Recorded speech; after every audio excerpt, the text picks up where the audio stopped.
Hello everyone, welcome to our new video. আজকের ব্লগটি অনেক স্পেশাল হতে যাচ্ছে। আজকের ব্লগে আমরা ইনানি বিচের অন্যতম জনপ্রিয় রিসোর্ট দ্য ওয়েভ রিসোর্ট এবং অ্যাঙ্কর স্পাইন রিসোর্টের মধ্যে ইনডেপথ রিভিউ প্রোভাইড করব, আর দুটি রিসোর্টের মধ্যে একটা কম্পারিজনও আপনাদের সাথে প্রোভাইড করব, যাতে আপনারা আপনাদের পছন্দ মতো রিসোর্টটি সিলেক্ট করতে পারেন। বর্তমানে কিন্তু কক্সবাজারের কলাতলি অথবা সুগন্ধ বিচের যেই ক্রাউডটা থাকে সেটা অ্যাভয়েড করার জন্য অনেকেই ইনানি বিচ সিলেক্ট করে নেয়। আর ইনানি বিচে আসলে আপনারা যেটা যে খুব সুন্দর টাইম স্পেন্ড করতে পারবেন, আর ভিড়ও অনেক কম বলা যায় কলাতলি অথবা আপনি যদি সুগন্ধ বিচের সাথে কম্পেয়ার করেন। তো চলেন আমাদের দুটি রিসোর্টের মধ্যে ইনডেপথ রিভিউ শুরু করা যাক। তো প্রথমেই যেটা যে আমরা রুম রিভিউটা প্রোভাইড করতেছি। এই যে আপনারা দেখতে পাচ্ছেন এটা হচ্ছে দ্য ওয়েভ রিসোর্টে আমরা যে রুমে ছিলাম সেই রুমের রিভিউ। এই রুমের জন্য আমাদের পার নাইট কস্টিং পড়েছিল ৬,০০০ টাকা, আর সাথে কমপ্লিমেন্টারি ব্রেকফাস্ট ছিল। এই যে আপনারা দেখতে পাচ্ছেন যে রুমের মধ্যে সুন্দর একটা সোফা সেট ছিল, আর খাটটাও যে বেশ বড় সাইজের ছিল। আর রুমটার কালার এবং লাইটের যে কম্বিনেশন সেটা রুমটাকে খুবই অ্যাস্থেটিক একটা ভাইব প্রোভাইড করতেছিল। আর রুমের কিছু পেন্টিংস ছিল যেটা আমার বেশ ভালো লেগেছে। এই যে আপনারা দেখতে পাচ্ছেন রুমের মধ্যে যে ওরা স্মার্ট টিভি প্রোভাইড করেছে। এছাড়াও যেটা আপনারা যদি চা অথবা কফি খেতে চান সেটারও সুব্যবস্থা আছে, সিটিং অ্যারেঞ্জমেন্ট আছে। আর যেটা যে আপনাদের যদি নর্মালি রুম সার্ভিস লাগে অথবা যদি রিসেপশনে কল করতে হয় সেটার জন্য ইন্টারকমও ছিল। তো এই যে আপনারা দেখতে পাচ্ছেন যে রুমের মধ্যে সুন্দর একটা কাপবোর্ডও ছিল। কাপবোর্ডের ভিতরে ছিল নর্মালি জায়নামাজ ছিল, যাতে আপনারা নামাজ করতে চান। এছাড়াও লকার ছিল, লকারে আপনারা আপনাদের দরকারি জিনিসপত্র রাখতে পারবেন। কাপবোর্ডের অপর পাশে ছিল টাওয়েল। এই টাওয়েল যেটা আপনারা নর্মালি ওয়াশরুমে অথবা আপনারা শাওয়ার নেওয়ার টাইমে ইউজ করতে পারেন। আর এছাড়াও যে ছোট নর্মালি জুতা ছিল, যেটা আপনারা বিচে যাওয়ার সময় ইউজ করতে পারেন। ওই কাপবোর্ডের পাশে খুব সুন্দর একটা জানালা ছিল। এই যে আপনারা দেখতে পাচ্ছেন জানালা দিয়ে খুব সুন্দর আলো আসতেছিল। আর ওয়াশরুমে যেটা ওদের ওয়েট সেগমেন্ট এবং ওদের যেটা ড্রাই সেগমেন্ট আলাদা ছিল। আর ওদের ওয়াশরুমের যে অ্যামিনিটিস গুলো প্রোভাইড করেছিল ওটাও বেশ ভালো ছিল। যে আপনারা দেখতে পাচ্ছেন হেয়ার ড্রায়ার ছিল, এছাড়াও শ্যাম্পু, সোপ, ডেডিকেটেড সোপ ছিল। তো চলেন যে এখন আমরা দ্য ওয়েব রিসোর্টের তো রুম রিভিউ দেখলাম, এখন অ্যাঙ্কর রেসিডেন্স পার রুম রিভিউটা দিই। এই রুমটার জন্য আমাদের চার্জ পড়েছিল ৬,২০০ টাকা। আপনারা দেখতে পাচ্ছেন যে রুমটা মোটামুটি সুন্দর, ছোট একটা রুম, কিন্তু ইন্টেরিয়র বেশ ভালো করা আছে। এই রুমের বেস্ট পার্টটা এই যে আপনারা দেখতে পাচ্ছেন এই বাইন্ডাটা। চলেন আপনাদেরকে যে এই রুমের বাইন্ডা থেকে আমরা যে ভিউটা পাই সেই ভিউটা একটু তুলে ধরি। এই যে বাইন্ডে আপনারা নর্মালি দুটো সুন্দর চেয়ার পাবেন বসার জন্য। ও মাই গড, এই যে আপনারা দেখতে পারেন যে রুমের ব্যালকনি থেকে আপনারা একটা সুইমিং পুল ভিউ পাবেন। এছাড়াও যে এখান থেকে আপনারা একদম সমুদ্রের ভিউ পেয়ে থাকবেন। আর এছাড়াও যে অ্যাঙ্কর রেসিডেন্স পার্ক কিন্তু যেই নর্মাল যে প্রেমাইসটা আছে এই প্রেমাইসটাও বেশ সুন্দর এবং বেশ আকর্ষণীয়। তো চলেন যে রুমের ভিতরে ওয়াশরুমটা একটু দেখাই। ওয়াশরুমটা যে আপনি যদি নর্মালি ওয়েব রিসোর্টের সাথে কম্পেয়ার করেন, তো এক্ষেত্রে ওয়াশরুমটা অতটা জমে নাই। ওয়াশরুমটা খুবই সিম্পল ওয়াশরুম ছিল, নর্মালি অ্যামিনিটিস ছিল, টাওয়েল ছিল, আর খুবই ছোট একটা ওয়াশরুম ছিল। তো এই ছিল আমাদের কম্পারিজন। তো আপনার যদি আপনাদের রুমটা আপনারা থিঙ্ক করেন যে একটু লাক্সারিয়াস রুম চান, তাহলে অবভিয়াসলি ওয়েব রিসোর্টের রুমটা আমি বেশি প্রেফার করব। আর আপনারা যদি ভিউ কথা চিন্তা করেন তাহলে অ্যাঙ্কর রিসোর্টেন্স পার যেটা রুমটা ছোট হলেও ভিউটা বেশ ভালো। তো চলেন যে এখন আপনাদেরকে দ্য ওয়েব রিসোর্টের হোল প্রেমাইসটা একটু করে দেখাই। এই যে আপনারা যখন আপনারা নর্মালি গাড়ি নিয়ে আসবেন তখন এখান দিয়ে আপনাদের এন্ট্রি করা লাগবে। এই যে এখানে আপনারা যে আপনাদের পরিচয় দিয়ে ফার্স্ট এন্ট্রি করে নেবেন। ওদের যে নর্মালি পার্কিং স্পেসে প্রায় 10 থেকে 20টা গাড়ি পার্কিং করা যায়। আর যদি কারো পার্কিং স্পেসে পার্কিং না থাকে তাহলে এখানেও আপনারা গাড়ি পার্ক করে রাখতে পারবেন। আমার কাছে যে ওদের পার্কিং স্পেসটা বেশ ভালো লেগেছে। অ্যাটলিস্ট ডেডিকেটেড যারা নিজের গাড়ি ড্রাইভ করে আসবেন তাদের জন্য আসলে পার্কিংটা কিন্তু খুবই ম্যান্ডেটরি।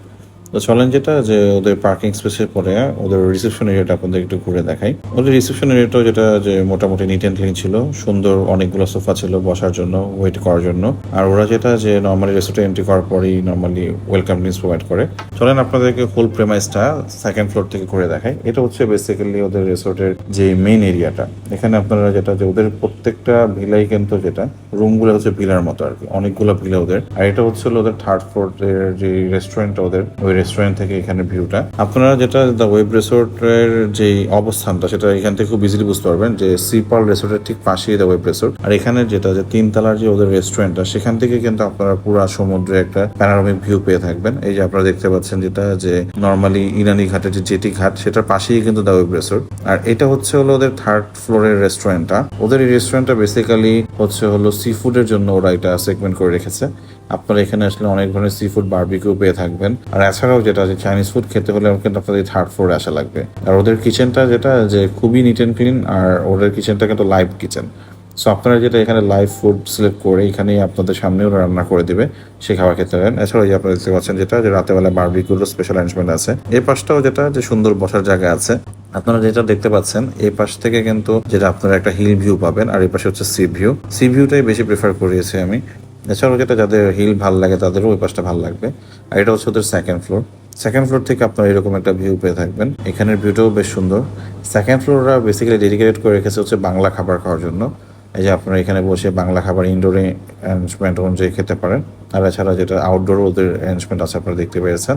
এখানে কিন্তু যেটা যে বাংলা খাবারের সাথে সাথে যেটা যে আপনাদের একটা জুস কর্নার আছে, সো আপনারা এখানে জুসও খেতে পারেন। চলেন এখন অ্যাঙ্কর রেস্টুরেন্ট স্পা প্রেমাইসটা একটু করে দেখাই। এই যে অ্যাঙ্কর রেস্টুরেন্ট স্পা যেটা একদম 5 স্টার হোটেল বে ওয়াচের ঠিক সাথেই অবস্থিত। এটাও যেটা যে আপনি যদি ওয়েবের সাথে অ্যাঙ্করের ডিফারেন্সিয়েট করেন, জাস্ট যেটা যে অ্যাঙ্কর রেস্টুরেন্ট স্পা থেকে মোটামুটি আপনি 5 মিনিট হাঁটলেই পেয়ে যাবেন যেটা ওয়েব রেস্টুরেন্ট। চলেন আপনাদেরকে অ্যাঙ্কর রেস্টুরেন্ট স্পা পুরো প্রেমাইসটা করে দেখাই। যে ওদের প্রেমাইসটা যেটা গেটে ঢোকার আগে সুন্দর আপনারা গাছপালা পেয়ে থাকবেন, আর যেটা যে খুবই সুন্দর করে ওরা সাজানো আছে। এই অ্যাঙ্কর রেস্টুরেন্ট স্পা যেটা ওদের শুধুমাত্র যে ভিলা এরকম না, ওদের 2টা টাইপের রুম ক্যাটাগরি আছে। আপনারা যেটা যে এখানে অনেক ধরনের ছবি তোলার জন্য দেখতে পাচ্ছেন যে সিটিং অ্যারেঞ্জমেন্ট আছে। এছাড়াও যেটা সুন্দর সুন্দর ওরা দোলনা রেখেছে যাতে আপনারা বসে সুন্দর ছবি তুলতে পারেন। যেখানে যেটা যে নর্মালি আপনারা যদি বসে রেস্ট নিতে পারেন সেটারও খুব সুন্দর সিটিং অ্যারেঞ্জমেন্ট আছে। বাচ্চারা এই জায়গাটা খুব বেশি এনজয় করে।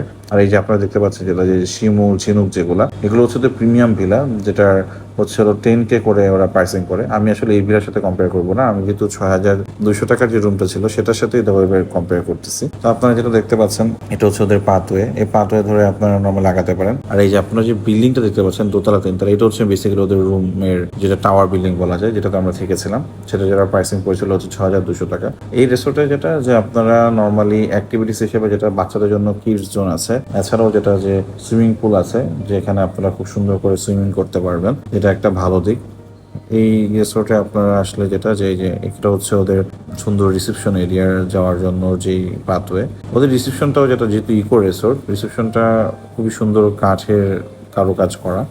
আর এই যে আপনারা যেটা যে ওদের মেন বিল্ডিংটা থেকে আবার একটু দেখে নেন যে ওদের পুল ভিউটাও কত সুন্দর। এখানে কিন্তু যেটা যে দ্য ওয়েব রিসোর্টে ওরকম অ্যাক্টিভিটিস ছিল না, কিন্তু এই রিসোর্টে কিন্তু আসলে আপনারা সুইমিং করতে পারবেন, বাচ্চাদের জন্য আমার খেলাধুলার জায়গা আছে। আর এই যে এটা হচ্ছে ওদের রিসেপশন এরিয়া। রিসেপশন এরিয়াতে বসে আপনারা নর্মালি চেক ইন করার আগে একটু রেস্ট নিতে পারবেন। ওরাও এখানে যেটা খুব সুন্দর করে ওদের সার্ভিস প্রোভাইড করে থাকে। আর এটা হচ্ছে হলো ওদের কিচেন এরিয়া আর রেস্টুরেন্ট এরিয়া আর কি।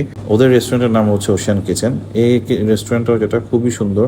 আর এই রেস্টুরেন্টটাতে যেটা আপনারা একদম সমুদ্রের ভিউ পেয়ে থাকবেন। আর ওদের যেটা যে ওরা কিন্তু ইনডোর এবং আউটডোর দুই ধরনের ক্লায়েন্টই এন্টারটেন করে থাকে। ওদের আউটডোর ক্লায়েন্টের জন্য স্পেসিফিক্যালি এই এরিয়াটা ওরা করে রেখেছে, যাতে আউটডোর ক্লায়েন্টরা এসব এখানে নর্মাল ছবি তুলতে পারে, আড্ডা দিতে পারে। আর ইন হাউস ক্লায়েন্টের জন্য ওরা 10% অফ দিয়ে থাকে, যেটা আমার কাছে বেশ ভালো লেগেছে। আর ওদের এই পুল সাইডে যে আপনারা দেখতে পাচ্ছেন, পুল সাইডে কিন্তু ওদের জাকুজিও আছে। আর জাকুজির সাথে যেটা খুব সুন্দর একটা জুস কর্নার আছে, যেখান থেকে আপনারা সুইমিং পুলে সুইমিং করা অবস্থায় জুস অর্ডার করতে পারেন। তো এটা একটা বেশ ভালো একটা সাইট আমার মনে হয়েছে। আর সুইমিং পুল থেকে আপনারা হোল রিসোর্টটারই খুব সুন্দর একটা ভিউ পেয়ে থাকবেন। সো ওভারঅল যেটা যে প্রেমাইস ওয়াইজ যেটা যে আমার কাছে বেটার মনে হয়েছে অ্যাঙ্কর রেস্টুরেন্ট স্পা, যেহেতু ওদের প্রেমাইসটা বেশ বড় ছিল, অনেক ধরনের অ্যাক্টিভিটিস ছিল। আর যেটা যে একদম বে ওয়াচ রিসোর্টের পাশে হওয়াতে যেটা যে ওদের নর্মালি প্রেমাইসের সাথে যে সিকিউরিটি পারপাসে যদি বলেন, ওদের সিকিউরিটিও বেশ হাই ছিল। আরেকটা জিনিস, বর্তমানে ইনানি বিচে আপনারা নর্মালি রেস্ট নিতে পারবেন না রাতের বেলা, আর লাইটিংও থাকে না। কিন্তু বে ওয়াচের বে লাউঞ্জ যেটা এই অ্যাঙ্কর রিসোর্টের ঠিক রাস্তার অপোজিটে বে লাউঞ্জ, সেখানে কিন্তু আপনারা যেটা রাতভর বসে রিল্যাক্স করতে পারবেন ওদের বেঞ্চে ভাড়া নিয়ে। আর এছাড়াও যেটা বে লাউঞ্জের যে লাইটিং আছে সেখানে আপনারা খুব সুন্দর টাইম স্পেন্ড করতে পারবেন। চলেন আপনাদেরকে এবার ফুড রিভিউ দেওয়া যাক। দ্য ওয়েব রিসোর্টের রেস্টুরেন্ট আমি আপনাকে আগেই বলেছিলাম যেটা যে ওদের 3rd ফ্লোরে যে রেস্টুরেন্টটা সেটা হচ্ছে লাইভ কিচেন। আর এখানে আপনারা লাইভ সি ফুড পেয়ে থাকবেন। আর এছাড়াও যেটা চাইনিজ ফুডগুলো এই 3rd ফ্লোরে অর্ডার করা লাগে। ওদের কিচেনটা আমার কাছে খুবই নিট অ্যান্ড ক্লিন লেগেছে। আর ওদের স্টাফরাও বেশ ফ্রেন্ডলি ছিল, যে আপনারা এখানে মেনু দেখে নিতে পারেন, যেহেতু আপনারা মেনু দেখে ওদের প্রাইস সম্পর্কে আইডিয়া পেতে পারেন। আমরা ওদের দুপুরে অর্ডার দিয়েছিলাম হচ্ছে হলো ভাতের সাথে ছিল গরুর কালো ভুনা, আর এছাড়াও ছিল হচ্ছে ছুরি মাছের ভর্তা। তাছাড়া যেটা যে ওদের লইটা মাছের ফ্রাই ছিল, বেগুন ভর্তা ছিল, টমেটো ভর্তা ছিল। আমি যেটা ওদের বাংলা খাবারের প্রাইসিং অনুযায়ী প্লাস টেস্ট অনুযায়ী মার্ক করবো হচ্ছে 10-এ 7। তো বাংলা খাবারটা যেটা আমার কাছে মনে হয়েছে আর একটু বেটার হতে পারতো টেস্ট ওয়াইজ আর কি। কিন্তু ওদের যেটা সারপ্রাইজিংলি আপনি যদি ওদের সি ফুড অর্ডার করেন আর ফাস্ট ফুড আইটেমগুলো অথবা চাইনিজ অর্ডার করেন, সেটা খুবই ভালো ছিল। সো আমার কাছে যেটা যে ওদের বেটার মনে হয়েছে হলো সি ফুড এবং চাইনিজ আইটেম, ওটাকে আমি 10-এ 8 দিব। পরদিন সকালে আমরা ওদের কমপ্লিমেন্টারি ব্রেকফাস্ট খেতে চলে গিয়েছিলাম। ওদের ব্রেকফাস্টের আইটেমে ছিল চিকেন খিচুড়ি, পরোটা দিয়ে খাওয়ার জন্য ছিল ডাল, সুজির হালুয়া, ডিম সিদ্ধ, ব্রেড অ্যান্ড জেলি, এছাড়া ছিল জুস আর টি অ্যান্ড কফি অ্যারেঞ্জমেন্ট ছিল। ওদের ব্রেকফাস্টের আইটেম আমার অত ভালো লাগে নাই আর টেস্টও অত ভালো ছিল না, 10-এ 6 দেওয়ার মতো। এখন যদি আমি দ্য ওশিয়ান কিচেন, যেটা অ্যানকোর রেস্টুরেন্ট পাউডার খাবার কম্পেয়ার করি, ওদের আইটেমগুলো আপনারা দেখে নিয়েছেন, ওদের প্রাইসও আইডিয়া পাবেন। আমরা ওদের রেস্টুরেন্টে অর্ডার দিয়েছিলাম হচ্ছে ফিশ, যেমন রূপচাঁদা কারি অর্ডার দিয়েছিলাম, চিংড়ি কারি অর্ডার দিয়েছিলাম, গরুর মাংস অর্ডার দিয়েছিলাম, এছাড়াও যেটা আলু ভর্তা অর্ডার দিয়েছিলাম, আর অর্ডার দিয়েছিলাম হচ্ছে ভেটকি মাছের ভর্তা। আমার কাছে ওদের বাংলা খাবার স্পেশালি ভর্তাটা খুবই ভালো লেগেছে। আর মাছগুলো মজা ছিল, কিন্তু আমার কাছে মনে হয়েছে মাছগুলো একটু মিষ্টি হয়ে গেছে। ওদের বেস্ট আইটেম লেগেছে আমার গরু ভুনাটা মাস্টটাই। আমরা পরদিন ওদের কমপ্লিমেন্টারি ব্রেকফাস্ট খেতে চলে গিয়েছিলাম। তো ওশিয়ান কিচেনের কমপ্লিমেন্টারি ব্রেকফাস্টে অনেক ধরনের আইটেম ছিল। যদি আমি দ্য ওয়েব রেস্টুরেন্টের সাথে কম্পেয়ার করি, ওদের খাবার যেটা যে কমপ্লিমেন্টারি ব্রেকফাস্ট হিসেবে খুবই ভালো ছিল। প্রত্যেকটা আইটেম বেশ মজার ছিল, যেমন ওদের এখানে 2 ধরনের জুস ছিল, ওয়াটারমেলন জুস, ম্যাঙ্গো জুস। এছাড়াও যেটা যে ওদের ব্রেড অ্যান্ড জেলি ছিল, পরোটাটা খুবই মজা ছিল। পরোটা দিয়ে খাওয়ার জন্য ওরা সুন্দর করে ডিম ভাজি করে দিয়েছিল। এই যে আপনারা দেখতে পাচ্ছেন এটা হচ্ছে ওদের পোলাও কাম খিচুড়িও বলতে পারেন, মানে অত বেশি তেল ছিল না। এটার সাথে খাওয়ার জন্য খুব সুন্দর করে ওরা যেটা চিকেন কারি দিয়েছে, আর পরোটা দিয়ে খাওয়ার জন্য আপনারা দেখতে পাচ্ছেন ভাজি আছে, ডাল আছে। আর ওদের চিকেন কারিটা যেটা যে খুবই মজা ছিল। বেসিক্যালি দ্য ওয়েব রেস্টোরেন্টের সাথে যদি আমি ওদের অ্যাটলিস্ট ব্রেকফাস্টটা কম্পেয়ার করি, মানে ওদের বুফে ব্রেকফাস্ট যেটা দ্য ওয়েব রেস্টোরেন্ট থেকে ফার বেটার ছিল। ওদের ব্রেকফাস্টে কিন্তু আপনার ডেজার্ট আইটেমও পেয়ে থাকবেন, এছাড়া ফ্রুটসও পেয়ে থাকবেন। আজকের ভিডিও এই পর্যন্তই। সবাই আমাদের ফেসবুক পেজটি লাইক অ্যান্ড ফলো দিয়ে রাখবেন, আর আমাদের ইউটিউব চ্যানেলটি কাইন্ডলি সাবস্ক্রাইব করবেন। সবাই ভালো থাকবেন, সুস্থ থাকবেন। আসসালামু আলাইকুম।